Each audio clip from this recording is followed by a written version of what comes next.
Mais quand on est jeune et qu'on ne réussit pas, c'est ça aussi le problème. Parce que c'est supposé pour réussir, c'est pendant la jeunesse. C'est complètement faux. Et ça dépend de ce qu'on entend par réussite. Réussir, arrêter de rester chez les parents, trouver un chez soi, et puis voilà quoi. Alors si on veut parler de la réussite matérielle et financière, eh ben c'est simple. On parle de matériel, bien sûr. Bien sûr. On donc, ne peut que parler de ça. Eh ben, le problème, c'est qu'il faut que les jeunes comprennent que la vraie réussite, elle est d'abord spirituelle. Parce que la vie sur Terre est très éphémère, elle est très courte. Parce qu'on peut mourir à tout moment. On peut être jeune et mourir du jour au lendemain. Et par un accident, et par plein de choses qui peuvent nous tomber dessus.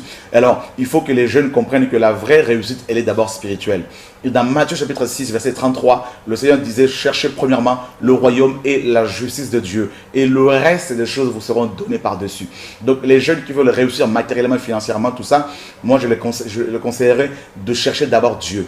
Non pour être prospère financièrement, mais pour avoir d'abord la paix dans son cœur.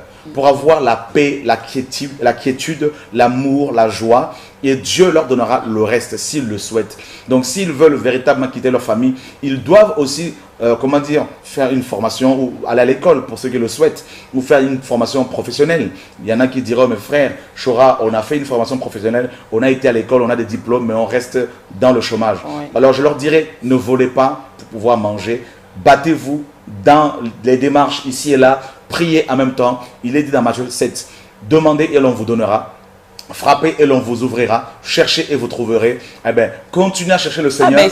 Sans vous interrompre, ce verset-là, les jeunes ici, on sait bien appliquer ça. Hein? Ah ben s'il l'applique. Oui, mais on sait bien l'appliquer, c'est-à-dire qu'on fatigue les gens à demander, on fatigue les gens à frapper. À demander, non, mais le problème c'est qu'il ne faut pas les demander aux hommes. Et c'est à Dieu qu'il faut demander justement. Ah oui, il fallait bien préciser parce que si c'est seulement pour ça, en tout cas, tout le monde connaît ce verset Matthieu 7, 7. La preuve, même quand on va chez des gens demander, on dit déjà, Matthieu 7, 7,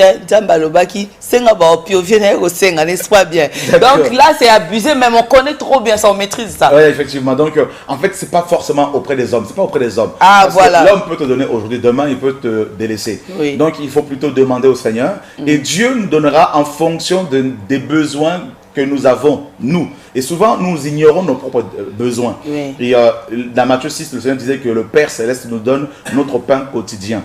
Et ceux qui veulent s'enrichir tombent dans beaucoup de tentations. Donc, avoir le pain quotidien et le vêtement, ça nous suffit. Et beaucoup de jeunes veulent faire comme les autres, veulent vivre, n'est-ce pas, dans la décence, dans la richesse complètement sale, de manière sale. Et quand on veut vivre dans la luxuosité, dans le luxe, on finit forcément par vendre son âme à Satan.